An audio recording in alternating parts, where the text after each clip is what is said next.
Why can I hear the light? It's okay. We've been here before. Carry on the light. They won't know it hurts more.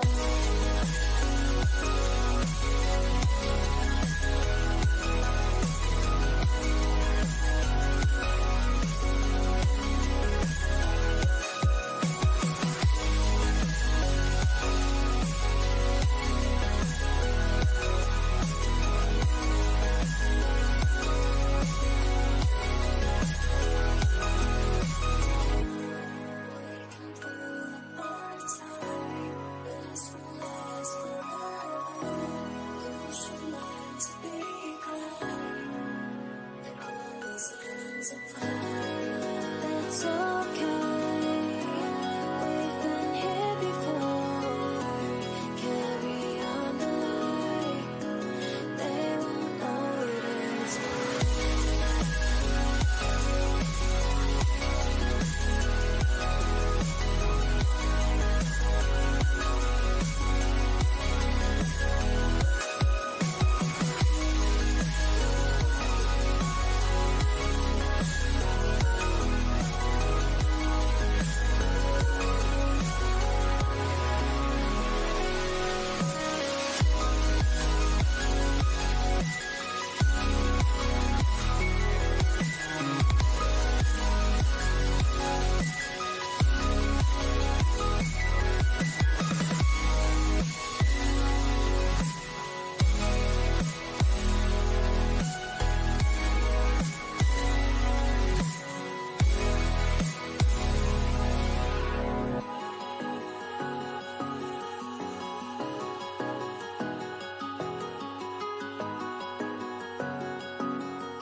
It's okay.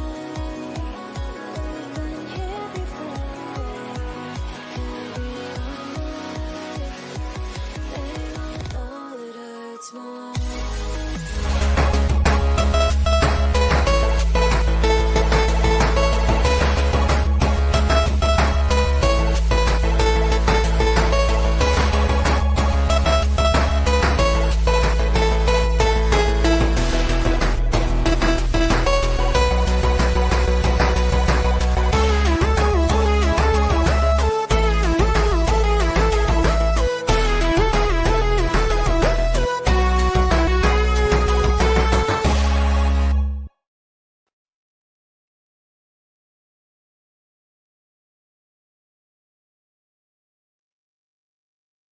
What's going on? My computer possessed itself. My camera like freaked out. My microphone muted itself. I think I'm in like 30 frames per second. I don't know what's going on. But this is the HP Podcast, episode number 319, and I'm Ben. With me today is Dave, and only Dave. Dave, hello. Hi. Dave, remember, first of all, that Brandon's not here. There are two possibilities, as I see it. One, Brandon is severely injured or dead and unable to tell us that he's not going to make it. Because Brandon is, like me, neurotic enough that if he were like something prevented him, his first priority would be letting us know. I do know that about Brandon. So he is either totally unable to come to the show, whether because he's incapacitated, incarcerated, potentially, or dead. Or two, the foreshadowing I did a few weeks ago on the show where I told him he should stop laying down and sleeping on the couch right before the show caught up to him.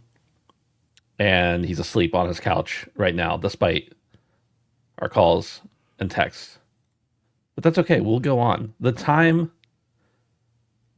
presses forward. There are a number of criticisms against daylight savings times, and they've been pretty loud and proud for many, many years, but this has got to be the last straw, right? Yeah, if this is what caused 33% of the Handsome Phantom podcast shows hosts not showing up for the podcast, then we really need to just end daylight savings times, because it's just, look at what it's doing to society. This is it's nuts. Crazy. But see, I didn't even put that in the list of possibilities because I know Brandon isn't using anything analog to track his time.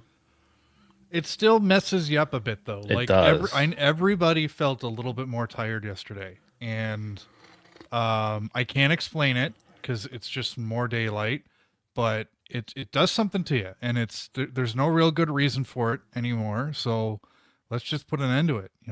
The thing it does to you is it takes away an hour of sleep. Yeah, like it's really cool in the fall, but it sucks in the spring. And apparently there's like a lot more car crashes on the day after daylight savings times. Like it's just a bad day to be out there.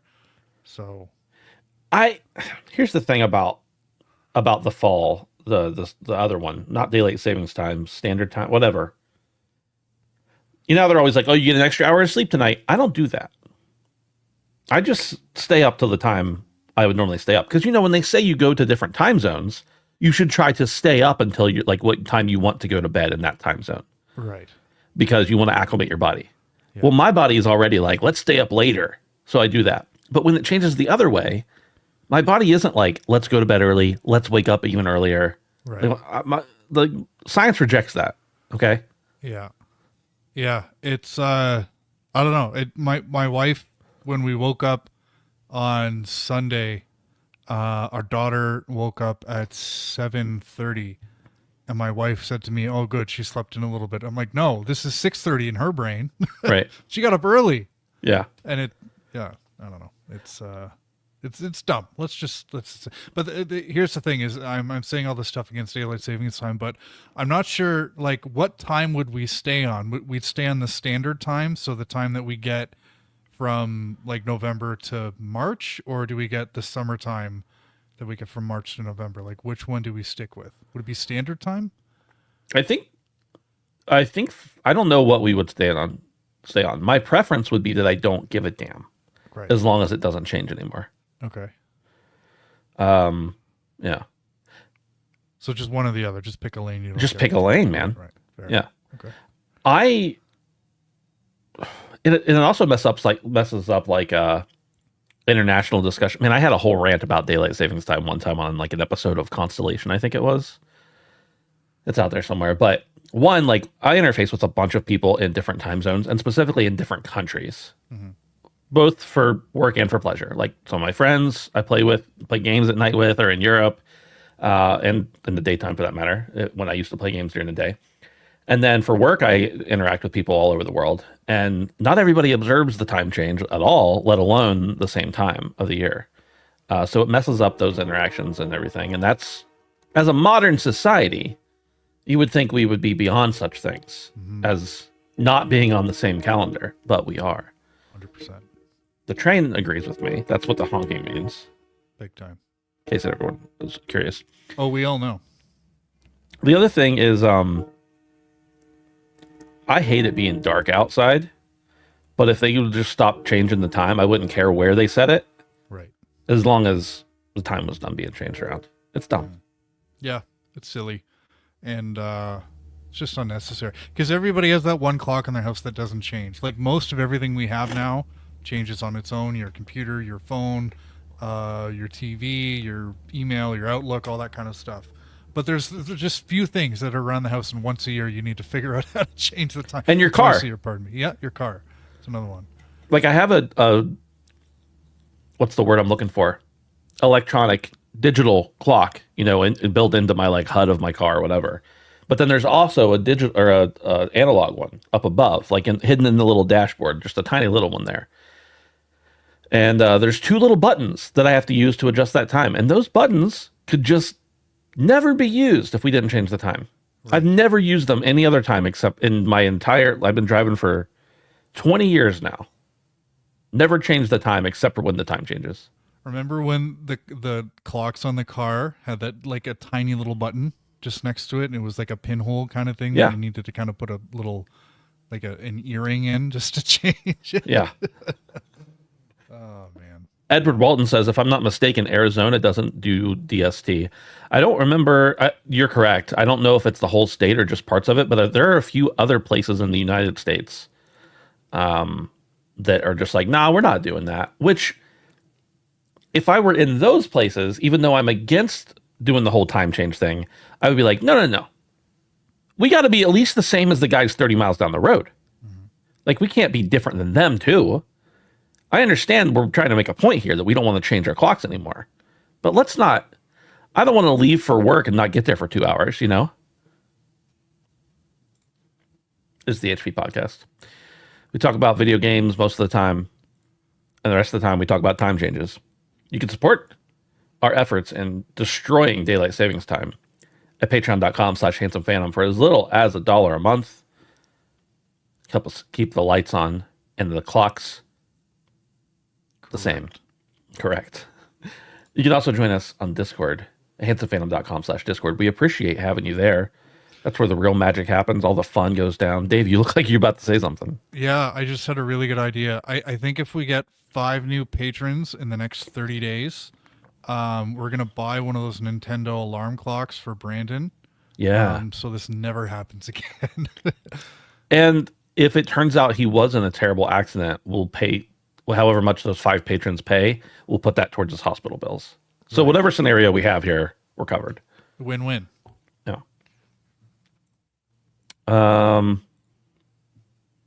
That's it. You want to talk about some news? Let's do it.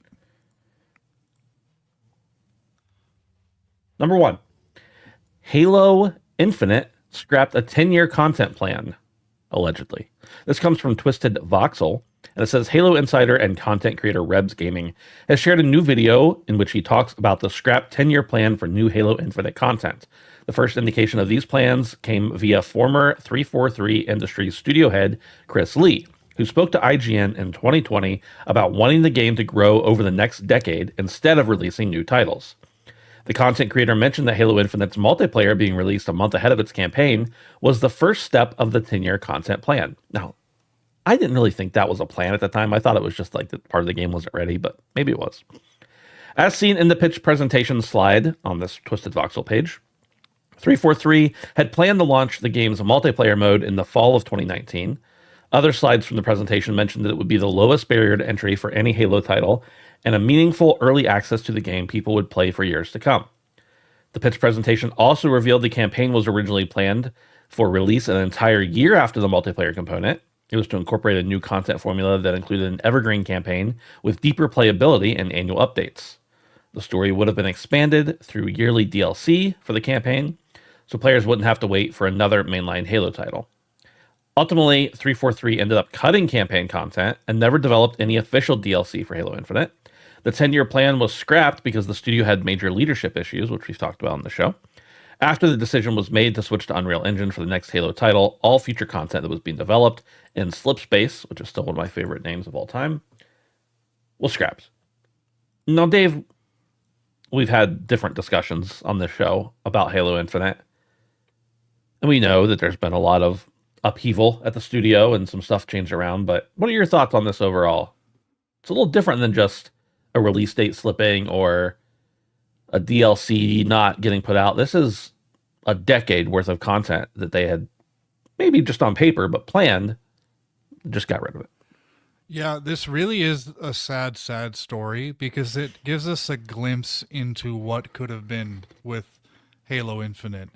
And the really weird thing about Halo Infinite is, well, it's not really weird, but it kind of just gives credence to the fact that I think why Infinite died, and it hasn't died. People are still playing it. You can still go and play it right now, and it's a decent functioning game, but it didn't kind of flourish the way we thought it would, was because of lack of content and lack of support. Like, there just didn't seem to be enough there to keep people playing in the multiplayer the way that, like, a Call of Duty does. So, or, you know, the kings of doing this sort of thing, Fortnite. So it's really sad to see that there was a plan there. And if this plan had just been followed through on, it would have possibly made this game one of the major players in the industry for several years, which is what we all wanted. And it sucks too, because like the campaign, it did drag on a bit, but it was a fantastic campaign. It went back to basics, which is what we wanted for Halo. And it really felt like it delivered on some of that magic that we got from, the first two games and the third game to some extent. And it kind of sprinkled in some open world craziness and some open world randomness in there too, which I thought fit the game really, really well. So it's just kind of sad to see that, there was something there, and just because of some changes at the top, the creative piece, which likely came from the middle of the company, wasn't realized, and it would have just made this thing so much better. I've said many times on this show that games in this ilk have very short leashes, in that if they're not hits right off the top, they're probably going to get canned. And we've seen many, many examples of that over the years. And, just recently we saw, obviously, Concord. We talked about Multiverses fairly recently. Just a lot of games that get canceled pretty quick. X Defiance, another one. If they don't succeed right out of the gate, then they're probably going to get killed. And I don't think Infinite has been killed, but I think for every game that we see that fails right out of the gate, there are also some examples out there of, if you just stick with it and ignore kind of that first negative reaction that you might get to your live service game, then it doesn't necessarily have to be a redemption story. But if you just kind of show your early adopters that there's reasons to stick around, and there's reasons to keep playing, because these games are inherently repetitive, that they will stick with your game and they'll bring new people with them. And then, even though your game kind of sucked at the beginning, it's going to have a really long and fruitful life, like Rainbow Six Siege. So it's really sad to read this story, because I think Infinite was supposed to be something infinite, and they kind of positioned it that way when it was first unveiled. And now actually seeing this plan, allegedly, it's kind of sad. And it does make you wonder what direction they might go with Master Chief next. And obviously they're committed to the franchise, because they moved off of Slipspace and Unreal Engine, so it's not like he's on ice. But I don't know, I do like jumping into Infinite every now and then and just messing around with the campaign or the multiplayer. And it still feels like good Halo. It's a shame that it didn't kind of stack up the way that some of the heavy hitters in the industry are right now. Yeah. I know that most people play, I shouldn't say most, I don't know if it's most, but many people play Halo on Xbox, or they play it on Game Pass for PC because it's included there. But it is also free to play on Steam for the multiplayer at the very least. And those numbers are not good. There are a lot of people who would still like to have those numbers, don't get me wrong, but when you look back all the way in 2021 when the game released, it was 272,000, which is great, but it still doesn't compare to a lot of the games, multiplayer games especially, that are coming out now. A full year later, where they had, a full month later, where they had the campaign release, it had already dropped down to 147,000. This is just the multiplayer portion. By June of 2023, which is a year and a half after the game came out, 30-day peak was 8,300. 8,300 was the peak. Right now, the players right now is 2,900 with a 24-hour peak of 3,500. Again, this does not represent every Halo player. We fully understand that. But that's quite the fall from grace for a Halo game. Now, in fairness, we don't really have numbers historically for other Halo games. Like, they weren't on Steam, and they don't really reveal the concurrent players for Xbox, for console games in general. So, hey, maybe they were similar and we just didn't know it. But it doesn't feel like it if you've been around Halo or the industry or anything for a while. Halo has definitely lost its step as an industry leader, I think, which sucks. Because some of my best memories are playing Halo on the Xbox One with all my buddies. So, I don't know. I hope I don't know if they're going to turn Halo Infinite around. I don't know if they'll keep the multiplayer portion for the next game, whatever. But I hope it doesn't go away. Like, it was a real shame to see all the shakeup that happened with 343. It's interesting seeing them change their name and everything, and kind of decide to change engines and all that. But I just hope it can last, because I still love Halo. I love Master Chief still. But hey, maybe that just means I play the old games and not the new one anymore. I don't know. Dave, you hate Halo, don't you? I can I tell. love Halo. But I kind of wonder, like, is Halo, I don't know, does it need to appeal to the next generation of gamers to kind of be successful, or can it survive just on us? Because the Halo feel is a very traditional feel. Like it doesn't, you can't go from Apex right into Halo and it feel natural. So I wonder, and there's enough gamers like us in our age group that it can work. But I just kind of wonder how that's going to work going forward, because I don't think you can have both. I don't think you can have a Halo that appeals to both the nostalgic audience and the newer audience. So I don't know. Yeah. But it sounds like they're committed to it. It's moving to Unreal Engine, and oh my goodness, Brandon, what do you think? You know that's hold on, no. You know that scene. I think it's in Halo Infinite. It's whatever Halo that Master Chief awakens from his deep slumber, and he comes to save the day. This kind of feels like what's going on right here. Brandon, how are you, Brandon Chief? I'm a little sweaty, but I'm good. Hello, boys. Hello, everyone. Hello, chat. Hello, audio listeners. I am here. This is Brandon and Dave and Ben. We've already gone over that. They know that part. Now. I missed it. I'm just like catching up a little bit. Dave, I think we know if we get those 5 new patrons where the money has to go now. Yeah. So the deal is if we got 5 new patrons in the next 30 days, that we're gonna buy you one of the Nintendo alarm clocks. Oh, good. Nice, man. Are we assuming that you fell asleep, or? Yeah, I actually did set myself an alarm. And then I turned it off. Yeah, so I did have enough foresight to set that. And I wouldn't lie to you guys. If I didn't set it, I would just tell you. But I did. And then I turned it off and then went back to sleep. So yeah. Halo Infinite, scrap 10-year content. Don't bother. Don't worry about it. It's fine. Wow. You don't have to pretend like you know what's going on. It's okay. Hold up. Let me go back to the beginning of the video, and I'm just gonna watch it real quick. And you guys should we just start over? How about we do that? Yeah. No, you're good. Sorry about that, boys. I am here, late and confused. Welcome. Dave, in answer to your question, can it survive just on us, meaning us old people? Yeah. And even Brandon could be included in old people when it comes to gaming at this point. Zoomers or Gooners? I don't think so, dude. I don't. The Zoomers or Gooners part, yes. But I don't think so about can it survive on just us. I really don't. Like, yeah, we have money. We have disposable income sometimes. We know the series and love it. But I don't think that it can survive against the industry forces that are modern free-to-play games. I don't think it can. Should we move on to the next one, or Brandon, did you want to chime in on Halo Infinite? No, go ahead. Okay. Talk about Gearbox's CEO. Dave, why did you put this in here, by the way?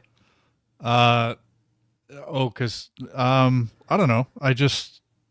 You really have a thing for Randy Pitchford, don't you? I do. He smells so good.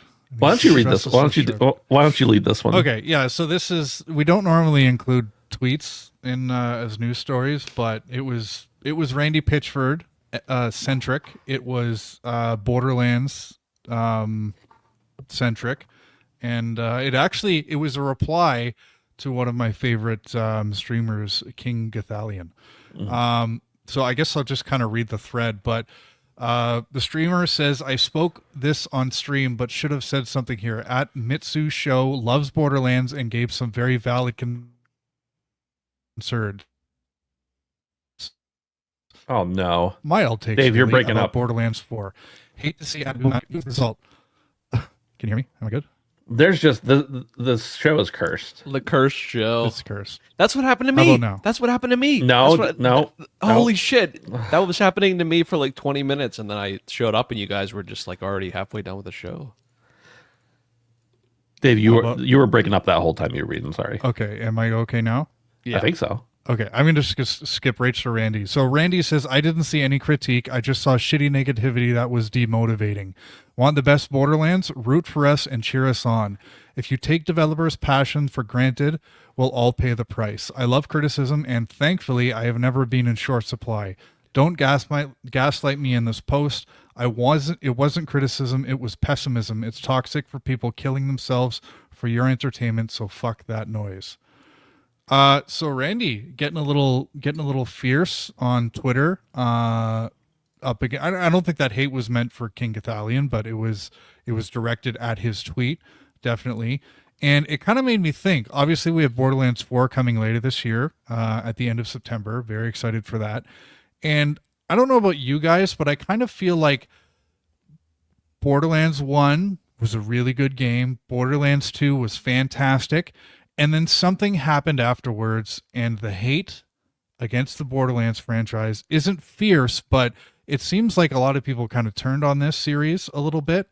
And I don't know, what do you guys think? Where do you think that the kind of complacency, negativity for the Borderlands franchise comes from?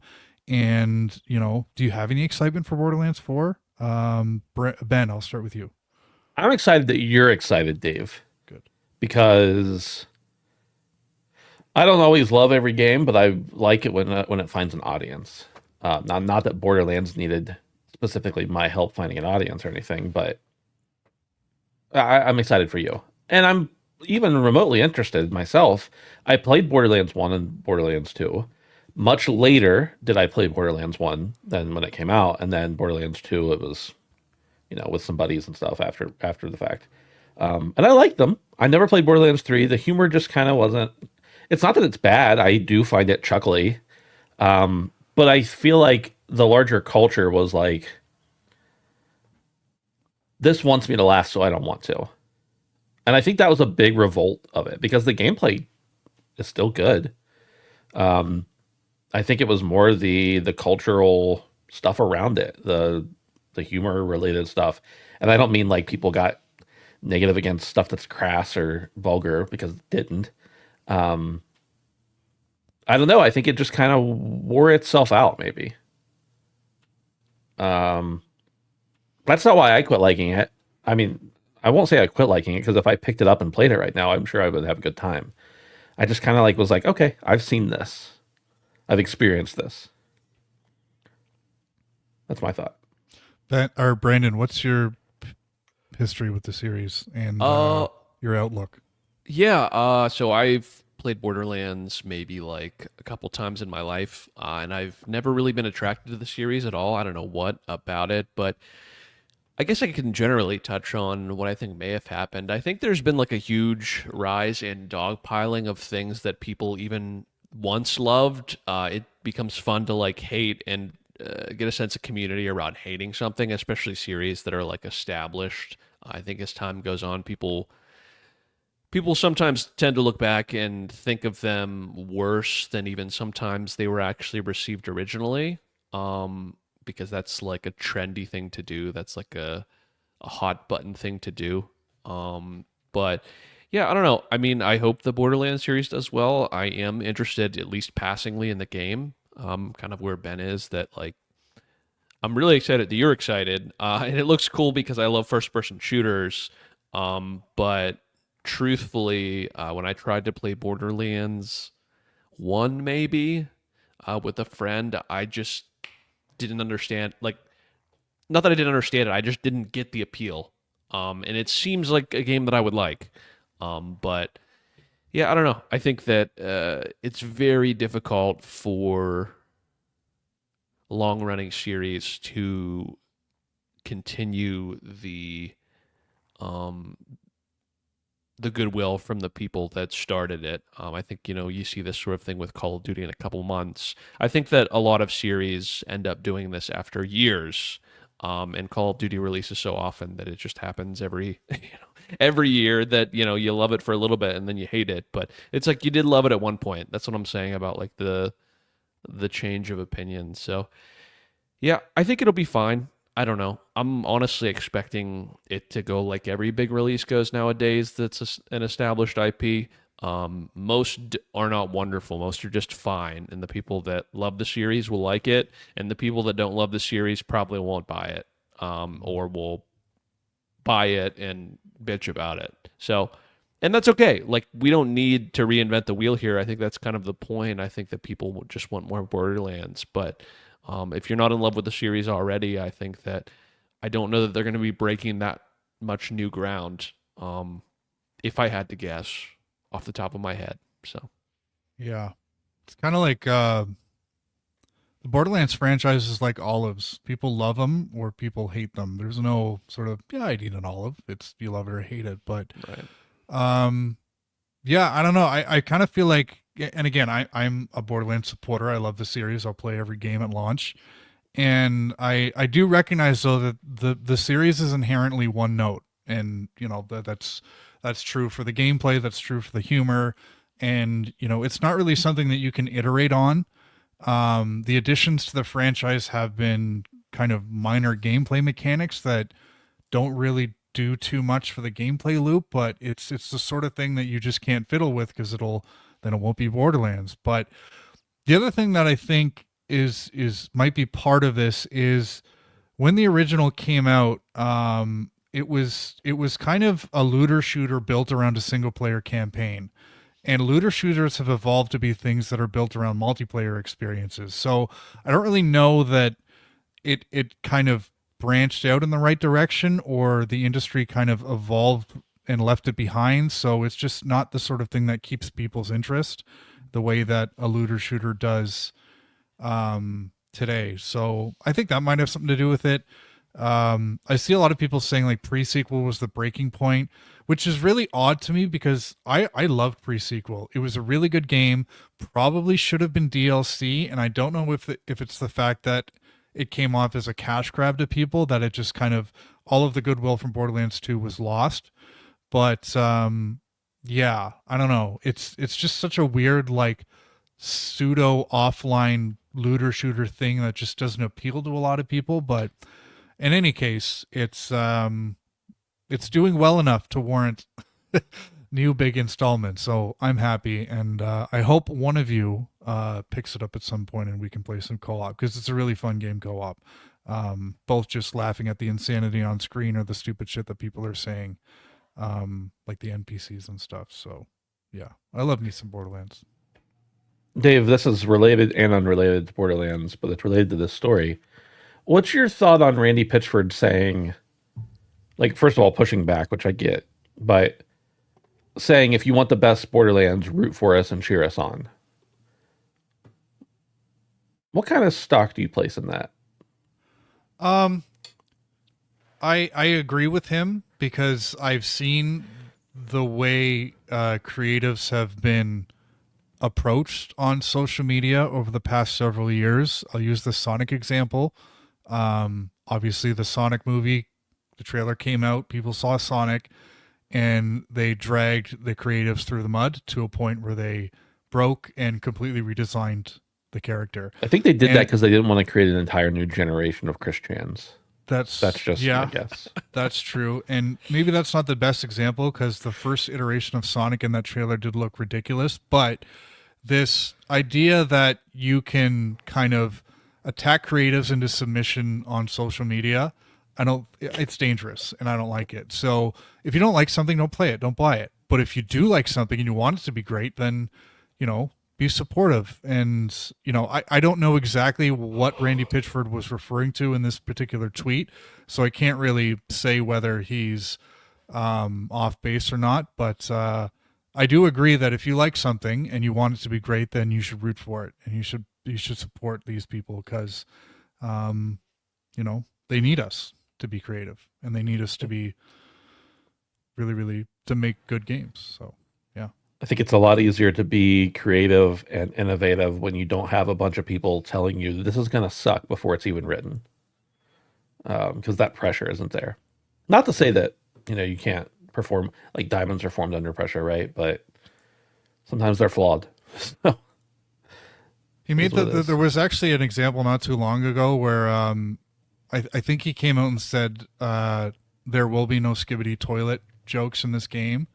So it's like if a publisher came to him and said this game needs to appeal to this generation, so you need to have these kind of jokes in it. And Randy is saying that's not the game we want to create. We're creating the game we want. So stay out of it. And it's the same thing with fans on social media. You don't tell us what to make. We make it and you buy it or you don't, or you play it or you don't. So I don't know. It's that, you need to make something for me because, and if you don't, then I'm going to attack you on social media. Like, that's just not cool. That's dangerous. So Yeah. yeah. Edward in chat brings up, first of all, that people have been going after Randy since Aliens, Colonial Marines, which, by the way, despite how we should treat devs or not, Randy Pitchford is a divisive fellow. Has had some scandals of his own, so let's not forget about that. But then Edward says that Duke Nukem Forever didn't help, and that is Gearbox's involvement in destroying Duke Nukem's Good name. good name. His name. Let's just Why I say will his never name. his name is why I will never forgive him. All right. Next up. Oh, this is... I gotta click again. This is also from Twisted Voxel. First Battlefield 6 gameplay and deployment screen leak online indicates return to Battlefield 3 aesthetic. Participants of the first Battlefield 6 playtest have leaked gameplay videos as well as the development screen from the game's pre-alpha build, and it looks like the series is returning to the Battlefield 3 aesthetic. There's some footage from the Battlefield 6 playtest going on that's been leaked. And it looks like a lot of the stuff that was there in Battlefield 3 and hasn't been there since is coming back. Of course, this is a bit different look, and it's early in development. Well, early-ish in development still, so those things could change, of course. But, Brandon, I know you have a lot of love for Battlefield, and I wanted to hear if you had seen these leaks, and if not, what you think about going back to Battlefield 3. Which, by the way, a new bad company, or I'm not playing the series anymore. That's where I stand. But go ahead, Brandon. Yeah, I saw this news today. I thought it was interesting. People always end up leaking stuff when you have early access stuff like this. I don't know why they bother, because they usually put in fail safes to know who you are. It's like a one-time rise to fame that nobody ever cares about you afterwards for. So it seems kind of pointless and to tarnish your name for no reason. But yeah, I mean, I guess it's cool that we saw something early, even if it wasn't much. I think that as expected from the very short amount of gameplay that we saw from the developer about things like this coming up, as expected, it's very Battlefield 4-like, and I think that's what people are kind of yearning for again. Even the menu system is very akin to the older Battlefield. So yeah, I think this is good because this is what people want. I would say in a lot of ways, Battlefield 2042 was that way by the end, but I don't know, man. People just want old Battlefield. And it's going to be a double-edged sword here because they're going to have to ride the fine and very thin line of changing enough to merit a new game, but not changing enough to make the people that were upset about last game happy. So I think it's going to be a lose-lose, but I'm hoping they learn something from 2042. I think they righted a lot of the mistakes that they made at the beginning, but the ship had lost too much wind in its sails by that point. And the discourse was ruined from the beginning. The discourse was loud. The discourse was very loud from a series of this caliber, from a series of this prestige, to have been in such a spot that it was then. So, honestly, I'm rooting for them because I did, Battlefield 4 does have a huge place in my heart. And I feel like I've not experienced what I deem to be my Battlefield experience since I've played that one. So if they can recapture that, I'm absolutely interested. But like I said, I think it's going to be a tough situation for them either way. When you kind of go back to your roots to kind of justify people just not playing Battlefield 4 anymore on their PC, which I'm sure still has a huge player base. So at least an admirable player base for the age of the game, let's say that. So Davey, talk Battlefield with me. I have this cyclical Battlefield hype meter. It's like a clock. And at 12 o'clock, I've got Why Did I Fall for It Again? And at 6 o'clock, I've got I wouldn't mind a bit of Battlefield right about now. And then at 9 o'clock, I've got Battlefield is Back, baby. And I'm at about 6:45 right now. So I saw the footage, and if you guys get a chance to watch the gameplay leak, it is promising. But all things Battlefield are very promising at first, aren't they? They are. I do remember being a little bit disappointed when it was first revealed that the next Battlefield, or the current Battlefield, was going to do this semi-modern sort of setting and take. And I feel like that's been done a number of times, and everybody's always a little bit lukewarm on it. So I just wish we could stick modern for a little bit. So I'm happy to see that this appears to be the direction that they're going.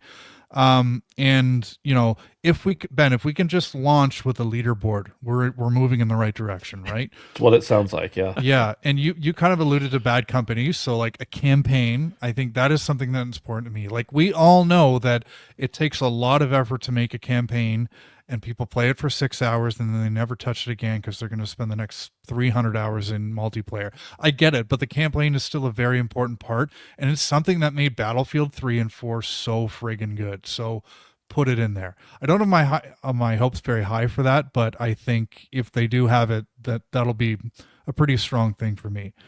Was there no campaign at all in the last Battlefield? It did not have. I didn't realize that. Okay.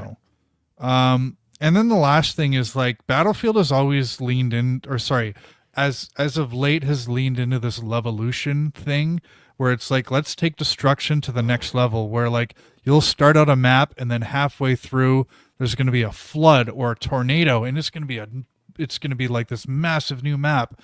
And I just think that's a gimmick, and like just give me destructibility that plays into the gameplay somehow. But you don't have to change the entire level. Like, it's too much. So if they scale down destruction a little bit, then I'll be happy with that. So I'm excited to see where we go with Battlefield. It's supposed to be launching within the next fiscal year. So we're going to get this game by the end of March of next year. So this is not far away. And you can sign up for the playtest now. And yeah, I'm ready to get hurt again, boys. How do you guys feel, Ben? I'll check it out, but I don't know.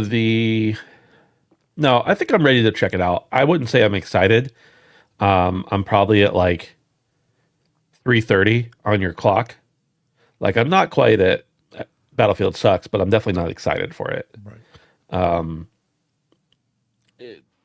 I'll check it out. That's what I'll say. But mostly, like, I want to play multiplayer shooters with my friends, and that's really why I want to play them and when I want to play them. It's funny you mentioned the destructible environments and the levolution, because Bad Company 2, I think, was the first one that really put a huge emphasis on destructible environments and everything. And the way it's probably really trite now if you go back and look at it. I haven't played it in years, but at the time, I remember that being like a huge integral part of the campaign, where it was like, holy crap, like, this isn't a cutscene. I'm living this right now, like all the stuff falling down and everything. And that was cool. And then it just kind of became like standard fare for a couple iterations after that. But with that said, like, Battlefield's cool. I like the giant map modes. I like the campaigns of the ones I played. I didn't play the last one, so I didn't even know there wasn't a campaign.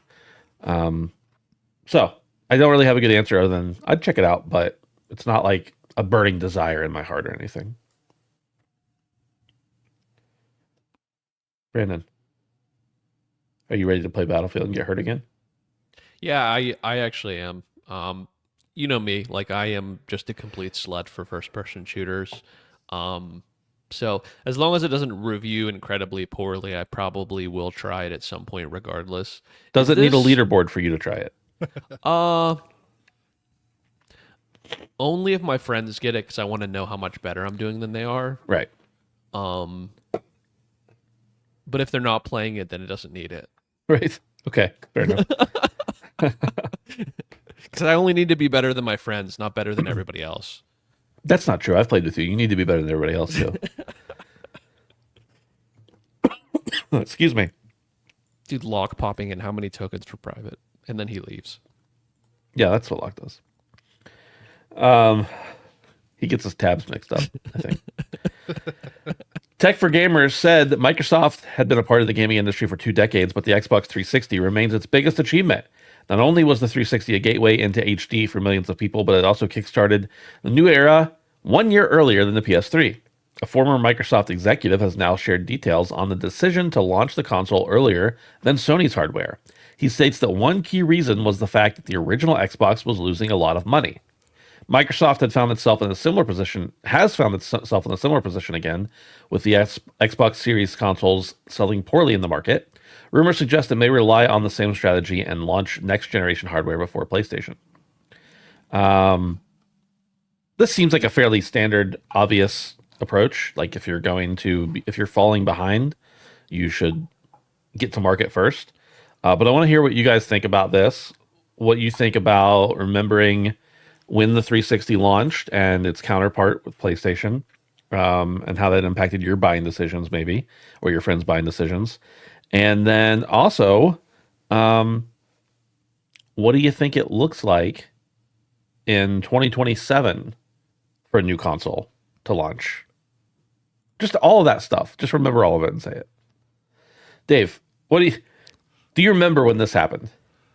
I do. That was a really crazy time, informative period for me in my gaming history. So I was a pretty staunch Sony supporter, mostly because I was most excited for the next entry in the Metal Gear Solid franchise, and that at the time was exclusive to PlayStation. So Yeah.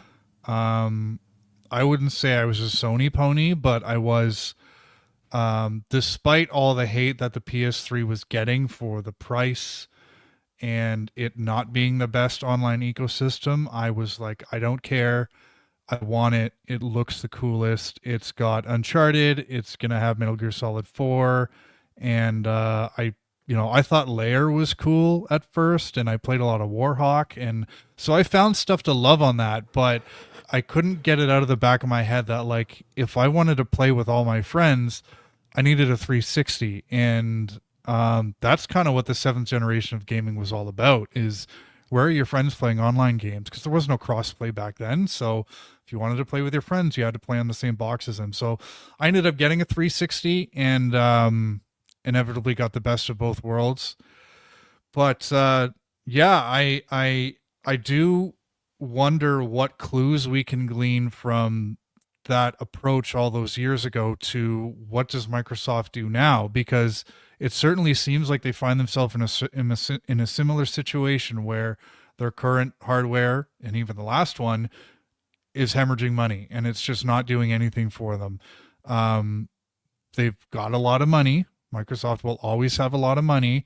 And something that's new is they also have a lot of new IP. So not just the Halos and the Forzas and the Gears, but they now own Activision and they own Blizzard. And, even though they've committed to being multi-platform for all of this IP that they own, how do they use that as an asset going into the next generation? And I'm trying to stop myself from thinking of the 10th generation in terms of the 7th generation, where exclusives are what win, because that just doesn't seem to be the case anymore. If you want a piece of software to sell, it's got to be everywhere. It's got to be on PC. It's got to be on PlayStation. It's got to be on Xbox, maybe even Nintendo to some extent. So I just kind of wonder, like, even if Microsoft is first to market, what is their approach? What is going to sell for them? Because, what worked 10 years ago isn't necessarily going to work now. I don't know if they have some sort of back catalog strategy that they lean on, because I think they have a lot of assets there. Game Pass is still fantastic. I do think it's kind of been lagging a little bit behind in the past few years, but it still is a huge asset for them that they can use. But I mean, what is the race in the hole for next generation? Like, just being first to market is not going to be enough. You have to have something compelling. And the other thing is the technical piece. Like, can you come out with a stronger, technically robust box? I feel like we've kind of hit a ceiling. Like, can you really blow a PS5 Pro out of the water or a 5080? Probably not. So, like, what is your main selling point? And I really think Microsoft needs to be creative and find a way to kind of compel us to, because I've lost faith. Like, I bought a Series S and I barely use the thing. I play my 360 more than my Series S. So why would I jump on, the next generation of whatever Microsoft puts out there? So they really need to kind of pull something out of the hat for me to be there early. But I do think there could be some very interesting similarities between the 360 launch and whatever comes next. I answered none of your questions, but yeah. That's fine. Rant. Brandon. In 2000, you bought a Xbox Series X, the Master Chief Edition, as a matter of fact. yes. And I think you've played it, what, 6 times? I've played it more hours to stream my PC as a PC streaming box than I think I have to play it. I only own one game physically. I own a couple digital. Forza. And I've done Game Pass. But yeah, not much. I shouldn't have bought it. That at the time it was like, hey, I'm not going to get a PC, so I'm going to get this instead so I can play Xbox and Game Pass. And then I bought it, and then I got a PC. So like, it didn't really make sense anymore.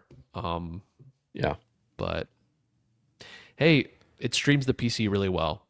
So that's good. I could sit on my couch and play my PC with Moonlight. But yeah, I mean, in 2005, I didn't have really many complex thoughts about the launch because I was in 5th grade. But then, like, as time went on, my big selling point for that was exactly what Dave said. I mean, my best friend at the time had a 360, and so did his dad, and they had the Xbox before that, and so it was a no-brainer. I was so excited to get the 360. It was, my first console aside from handhelds that I had had in the past, but the one that was truly mine. And I don't know. I don't think that they're going to be able to employ a similar tactic. I feel like Sony's ahead more than they were in 2005, I think, when you got a 3-1. I also think that, I hate to say this is going to be a double-edged sword again, but because I just said that last time, but it's the truth. I mean, launching something early can be risky. Being first to market is good, but being first to market is only good if people buy it. If you're first to market and then your competition who's ahead 3-1 has a opportunity to view your product and potentially provide the consumer with an even more enticing value than you've laid your cards out in front of them. I'm not saying it couldn't work, but what I'm saying is I think the landscape would make it very difficult at this point for them to assume that they would, unless they had some sort of, ace in their sleeve, or something like that. But yeah, I don't know. I think the best option for Xbox right now is to just pivot a bit, to distance themselves from this headbutting competition they have with Sony. And clearly they're doing it by offering peace treaties of games. And I don't disagree. Well, yeah, they've said we're not competing with Sony anymore. Exactly. They've said that. Exactly. Because they can't. They can't at this point. It's been too long. They've lost too much ground. And could there be a point in 10 years? Let's say the IP starts to really pay off for Microsoft. Could it rise again? I'm not saying it couldn't. But what I'm saying is a lot of ground has been lost. And I think their best fiscal decision would be to kind of pivot slightly to kind of sidestep this foot race. And even if they're running the same direction as Sony, they're slightly off the track running beside it. You know what I mean? So I don't know, boys. I want to see Xbox succeed as well. I think competition's good for Sony. And I think the only people that can really do exclusives at this point, and when I say exclusives, I mean between these two competing companies, is PlayStation, because it works for them. And then they could put it on PC because they're not really trying to compete with PC because they can. It's a completely different market. And it's just not the guy they're competing with. So, You're not that guy, pal. Exactly. And up until the point that we see Sony really handing over stuff to Microsoft, I think that they're going to be the only company, excluding Nintendo, who I've not really factored into this conversation at all because they're like their own entity that exists like independent of the fucking space race, so to speak, of console wars. They're like the giant that's looming over this crowd, just watching them fight. But yeah, until that happens, where Sony is willing to give up a piece of their pie to Xbox, I think they're going to be the only people that are actually able to do this with any sort of success because they're not worried about losing people to PC. Most PC people either already have the PlayStation or are not going to convert anyway because it wouldn't make sense. So they just want to dip their toes in this market, and it doesn't have to look like they're giving up any of their power because they're not, waving the white flag in front of Xbox. So I think that about covers it, honestly. I don't think I have anything to add. Boys, we're going to do something a little different. Dave, I'm going to have you talk about one of your games. Brandon, I'm going to have you talk about one of your games. I'm going to talk about one of my games, and then we'll all three come together to talk about Monster Hunter. And Dave will kick that conversation off. Sound Cool. good? Yeah. So I jumped back into Hollow Knight on my Nintendo Switch this week, and I've stumbled into an area called the Sanctum of Souls, which is a really interesting area. Anyone who's played the game before hopefully agrees with me, but it's got a lot of secrets and elevators, and it's the first area I've encountered that's been considerably difficult, not too difficult, but it's tricky, and the design is interesting, and the characters are really annoying. Sorry, the enemies in the area are really annoying. There's a lot of enemies that just kind of appear in front of you, and that weren't there a second ago, and it feels kind of cheap. And there's like these teleporting enemies that shoot like these little energy balls at you, and they're really hard to track down and get damage on while also avoiding their attacks. But yeah, I think I made my way through the area. The boss in the area is called like the Soul Master, and he wasn't that tough, but we've all experienced this. He had a second phase that caught me really off guard. Like this fight does this it tricks you into thinking you've won the fight. So once I beat him, I was like, cool, got it, done. And it even lets you go and collect like this little soul to really make you think you won. And then all of a sudden you're fighting the guy again. So it was like a Guardian Ape-esque fake out for me when it comes to he's not actually dead. But I did end up taking him down. So yeah. I said a couple of weeks ago that Elden Ring or FromSoft games in general are not jump in and play games. But something like Hollow Knight is, because I can jump in for 20 minutes and make some meaningful progress and learn something about the map and put it down. So I like that it's a similarly difficult kind of experience, but has hop in and out ability. So yeah. Nice.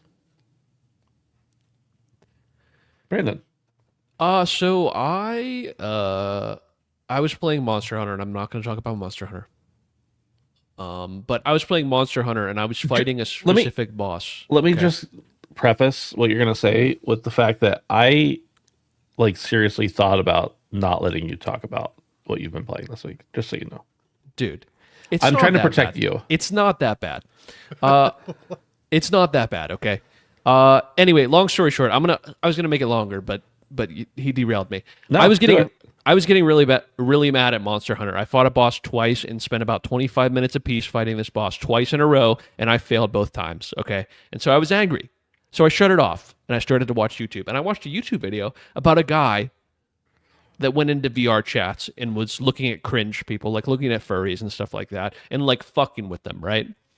And in the video, I learned that you do not need a VR headset to play VR chat. And so, this week, boys, I spent about 80 minutes in VR chat. So far. And my God, is it the absolute... Is this why you were late to the show? Is this the real reason? No, dude, I would I would tell you on God, I was drooling on myself. Like I woke up sweating, guys. I don't want to go back to this again. I woke up sweating and I had drool on my face and I didn't have a shirt on. And so I looked at my phone, saw what time it was, ran and grabbed a shirt, and then luckily my computer was already on. Because I turned it on as soon as I got home. But remember I have to let it warm up for the show.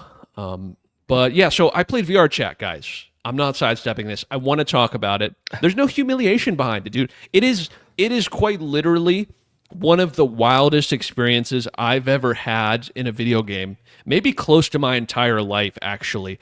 The social enigma that is this game is absolutely fascinating. I experienced some things that night that, like, you know, I've been playing games for almost my entire life. And when a game is developed, they put you in a box of what they want you to experience with very little exception. Imagine then being thrown into a game, and I'm sure everyone knows what VR chat is, but imagine then being thrown into a game where it's the literal asset Wild West. Like, literal asset Wild West. And, dude, you know, a trout would swim by and it was a person, and then Arthur Morgan would walk by, and then a Decepticon, and then the fucking Eiffel Tower that literally I had to, like, was to scale to a human to me. And then, like, I don't know, bro. It was insane. And I met so many strange people. It was fucking hilarious. And I will do it again. I met this German fellow who was one of the nicest people that I had talked to all night. It was only like his second day on the game as well. He was like an old-timey circus weightlifter looking guy with a mustache. It was one of the default icons that I saw. I think he also might have been playing on desktop. But man, having worked in customer service, I know that people, when they're behind some sort of veil, can really just go unhinged, because there's that degree of separation, and you experience that every single moment because you're not looking at this person. You don't know who this person is. So they can just truly let their freak flag fly. And I don't just mean sexual. I mean, like, just also there was a lot of like really racist shit on there. Regrettably, like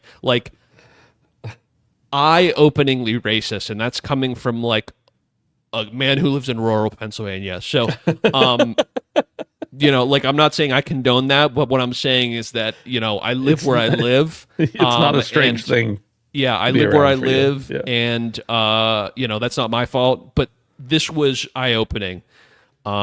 So yeah, I will definitely be doing it again just because I'm like a social creature to a fault, and I find humans very fascinating generally. So to get this unfiltered, completely uncensored sociological view of the human experience in a video game setting is just, god damn, did I love it. It was like I felt like I was pouring stuff into beakers and just like watching something bubble up. Like it was wonderment to me.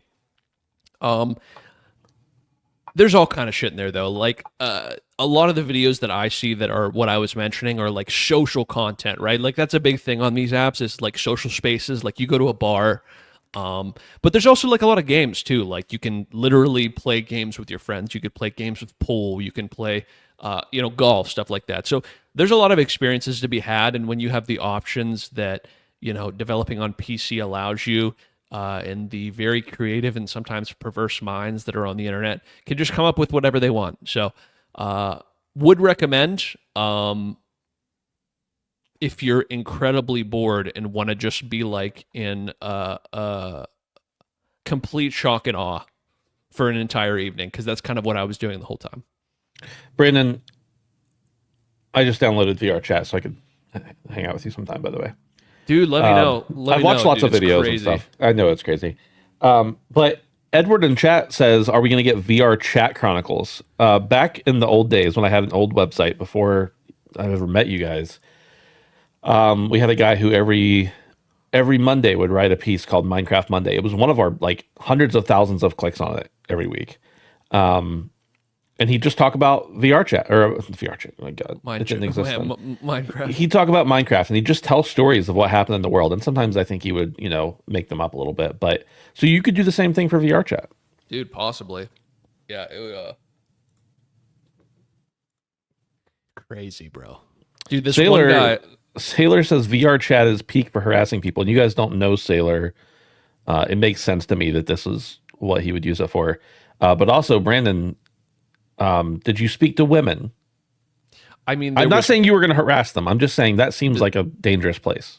There was for me or the women? For them. What? Yes, I'm so scary in person as well. No, I'm saying you I'm didn't. just truly menacing. I did speak to women and men. And then what was the most interesting part, guys, is you would see. This is pretty common to have like very voluptuous anime ladies in VR chat. It seems. Especially because I went to a couple different bars because those are like social settings. Like I can't exactly play VR games because I don't have a headset. So I'm going there to like experience more or less because I don't have the control of my arms. At least I couldn't figure out how to do that. But yeah, sexy anime ladies, right? But then what happened to me many, many times is I would just like be walking by and I would see like this anime lady from a distance, and then a man's voice would come out of it, and I'm just like, all right.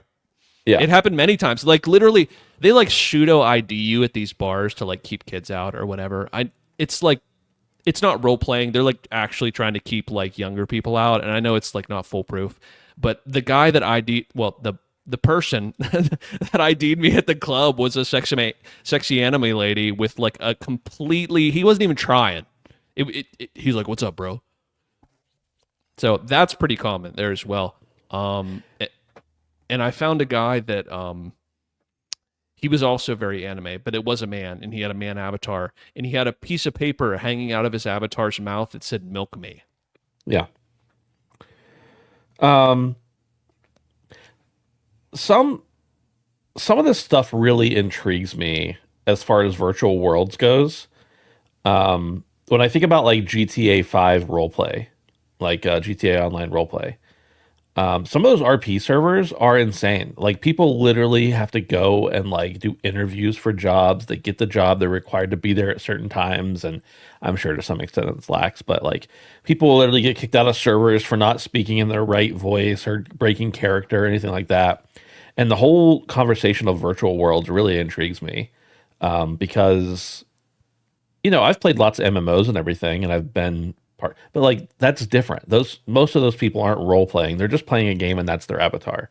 Right. Where, and I mean, I know not everybody in VR chat is role playing either. Like some people are just hanging out, but the whole idea of like, I played VR chat and I dressed up like a sexy doctor or whatever, and I got a job at a bar where I ID people. Like just the fact that that exists is insane to me.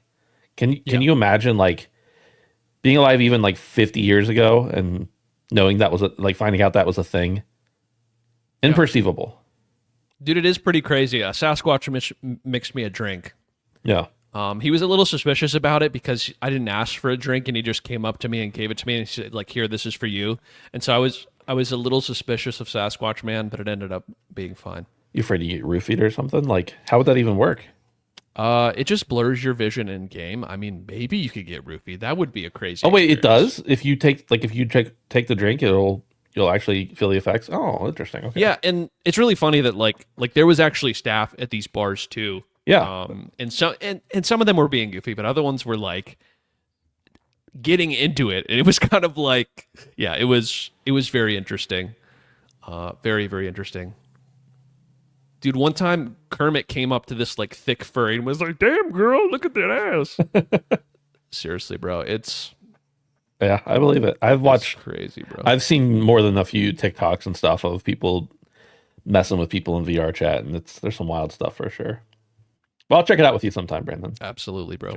We'll do it. For me, I played a game called Dome Keeper. This is a game that I don't know where it came from, but I had obtained it at some point. It was in my Steam library, and I kept seeing it. And I was like, "Oh, I gotta check that out." Came out in 2022, and it was who was this? Who made this game? Raw Fury published it. I'm not sure who made it. But essentially, I saw survival crafting, and I was like, I gotta try it. There's really not any crafting to it, but that's okay. you have a dome and you go down and you mine and you collect resources and you bring them back up to improve your dome or improve your jetpack or improve whatever. And this is all like pixel artwork here. It's not, there's nothing like too advanced.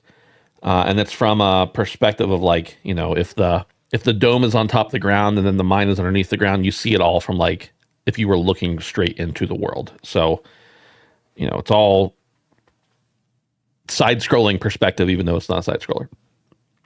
And you have to get these resources to help build your dome and protect it and repair it. And you just get waves of dark figures that come and monsters and try to attack your base. And you just have to survive. And it's wave based, so you know when they're coming. You can get alerts that help you know that they're coming faster. And your goal is just to make it to the end of that wave. And then it's basically a roguelike too, because it's like tower defense, survival crafting, roguelite, like it's all the above, because once you finish a run, you go out and you can unlock new either characters or types of runs and new structures for your dome, etc., whatever, to help improve it before you go on your next run.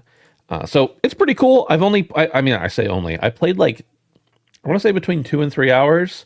And that was pretty much like my first attempt. I finished a run entirely. But of course that was the very easiest one, and I knew nothing about the game, but it seems like the real hook in the game is like continuing to improve and go on and have specific objectives and stuff like that. So I don't know if it's a game I'll keep playing, but this is a game that came out 3-ish years ago from, you know, Raw Fury published it. I like Raw Fury. And I don't know how it came into my existence, but I thought it was worth a mention because it's cheap and I like indie devs. Specifically, I like Raw Fury. So I just wanted to throw it out there to check it out if you have the interest in Dome Keeper. I think it's only on Steam too, just for the record. Let's talk Monster Hunter. Dave, kick it off. Tell me about your... I didn't hear a fucking word you just said because I was watching VR chat, which I hadn't heard of before. Brandon, what an awful day to have eyes. My goodness. You know, in Cyberpunk, when people would go to those bars and brain dances. Yeah. Anyways. Wait, you've never heard of VR chat before? No. It's not all like sexual stuff. Like, I mean, sure, bro, it's people could choose their own avatars and literally have anybody build their avatar. What do you think the majority I of just scrolled through several different entries and all I saw was Busty Fury, so no, here's the thing. Yeah. What do you think gets clicks, David? It's true. I clicked that, so I can't argue that. I believe you that it's not all sexual stuff, but the reality is it's going to be hard to go into VR chat and not have any experience where somebody shouts out something or like you see a busty animation. Of course, yeah. It's inherent in the medium. That's what I'm saying. Yeah, sorry, I'll kick off Monster Hunter. I just finished the story yesterday, and thank you to Edward and Brandon for the carries earlier this week. That was clutch. And it was just fun. It was fun kind of getting used to the environment link and getting into a squad lobby and seeing what the design philosophy was for this game, because I think to kind of reiterate what Brandon said last week and to revise what I said last week is when this works, it works, and it's really cool, where we're all kind of playing in one world and I can do my own thing, and if I want to jump in and do what Brandon's doing, I can do that whenever I want. And if I finish helping Brandon and I want to go help Ed or vice versa, then it's just kind of seamless jump in and out. So it was cool to kind of get a taste of that. But yeah, I finished the campaign yesterday, and I'm going to double down on what I said, where I did enjoy the story of this game. Now, let me be clear. You don't play a Monster Hunter game for the story. That's like taking a plane for the food. It's not why you're there. So I did like it because Hey, real quick, can I ask a question, a clarifying question? Did you finish?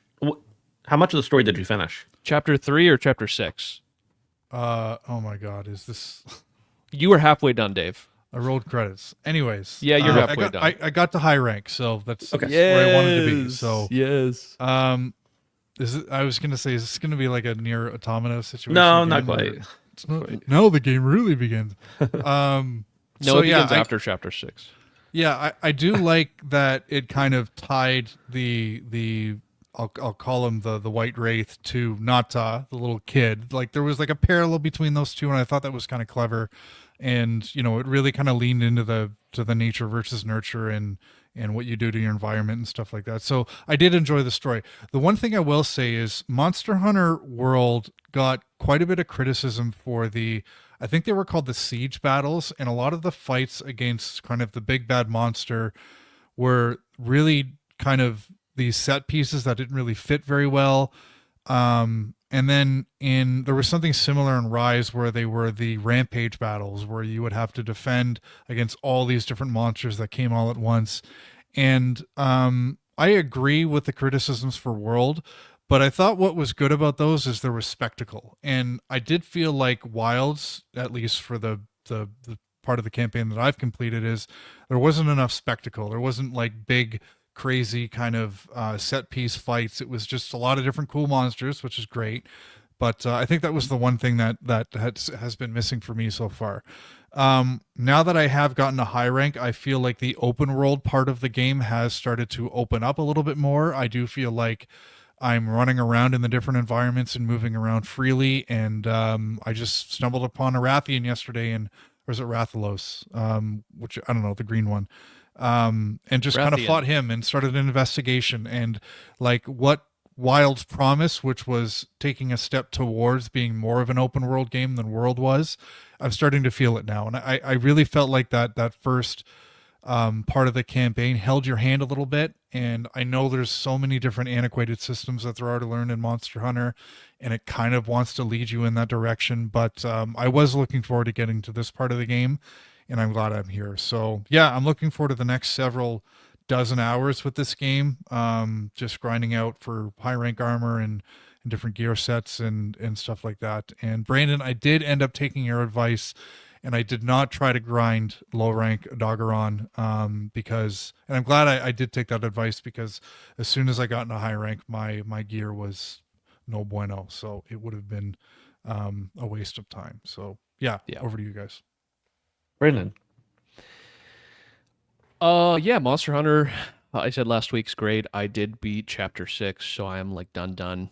I somehow didn't find all of the monsters by the time I beat chapter 6. There was a single monster that I was missing, that I ended up finding later that evening. But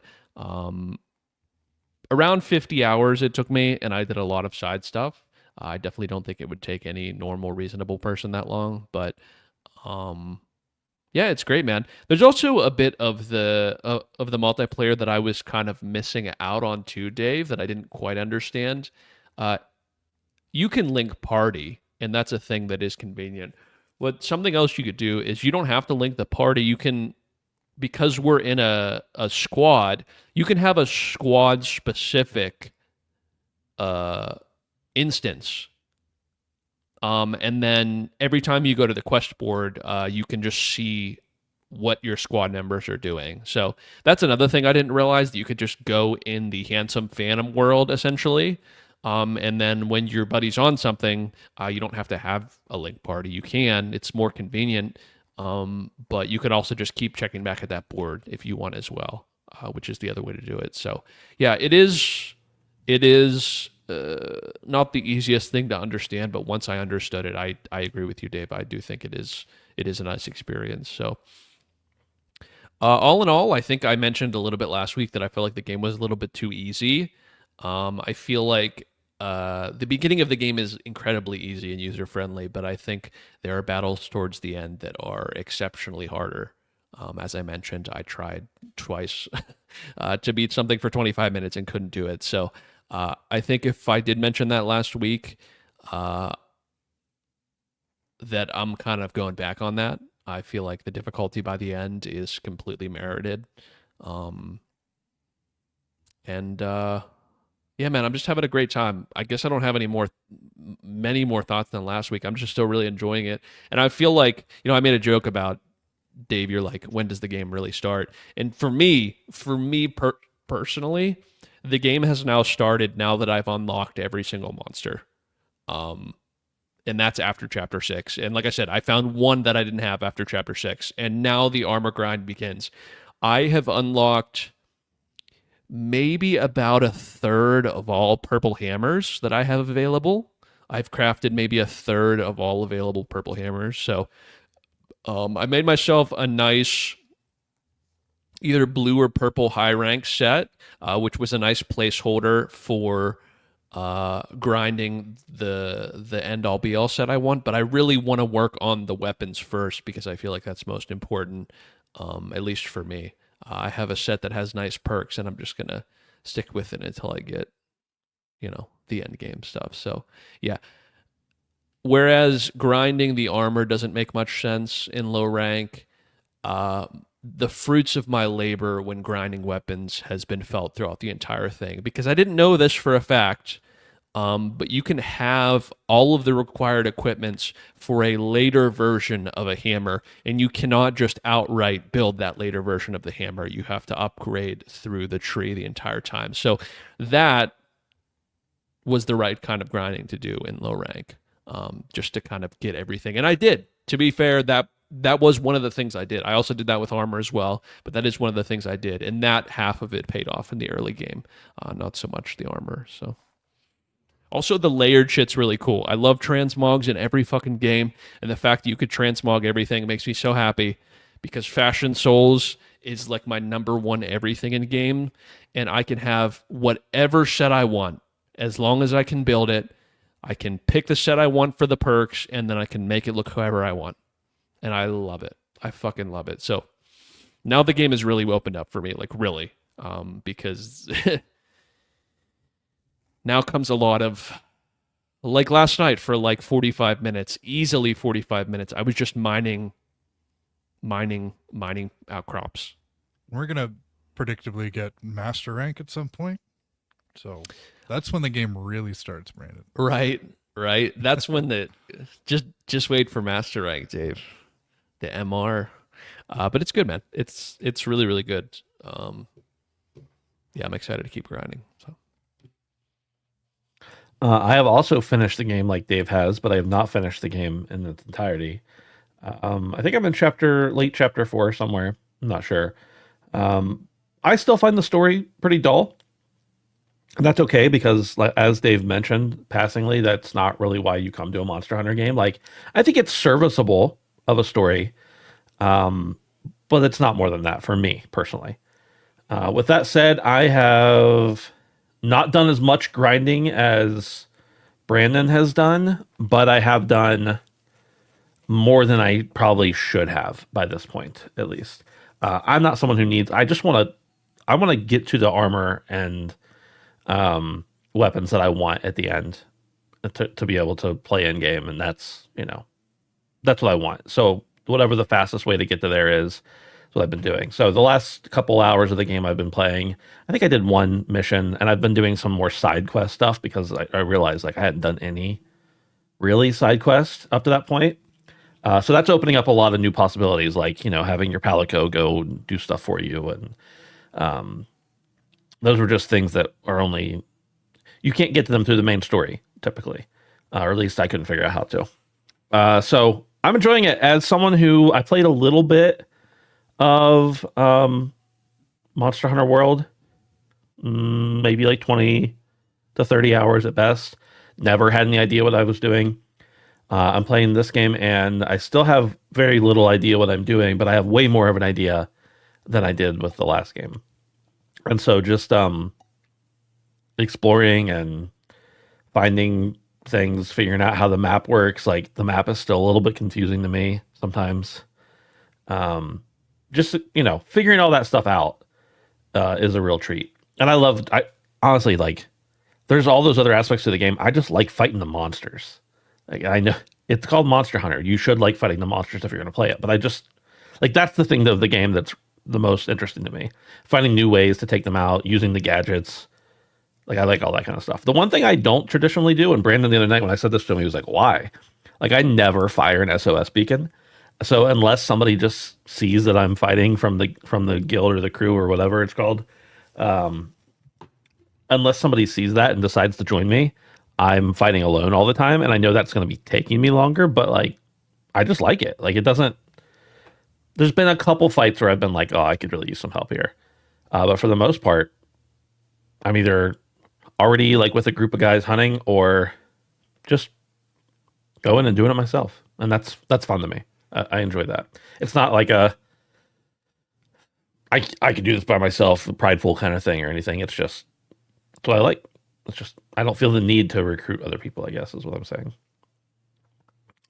Firing the SOS beacon increases monster HP. Well, there you go. Yeah, I was gonna say because it scales, right? Yeah. So Yeah. But that's about all I have to say about Monster Hunter right now. I'm sure there'll be less and less to say as we all just kind of get into the end game grind, as it were. But that's it for me for now. And that's it for the show. how's the short show? Well, for some of us, it's pretty short. I'm sorry. I'm so sorry, boys. Listen, I've cut it close so many times, and I don't want to double down on this again, but I'm going to double down on it. I've cut it close so many times. This has been the first time that I can remember that I've actually fallen asleep for part of the show. I've not made it some shows, right? I'm not saying I've never missed a show. I don't make that claim. You should if apologize. you're gonna go for a nap, you should turn your camera on and then fall asleep. So then it'll be like a I'm just sleeping stream. And Yeah, we'll or- just talk over yeah. you and yeah. Damn, dude. No, I should just turn my phone off silent when I get home from work. And I forget to do that sometimes. It happens, man. I've been there. Usually in the morning, but I've been there still. Support us on Patreon, patreon.com/handsomephantom for as little as $1 a month. And join us on Discord at handsomephantom.com/Discord. We appreciate you guys hanging out. People in the comments this week were disappointed that we don't do the after show anymore. I'm going to be real with you guys.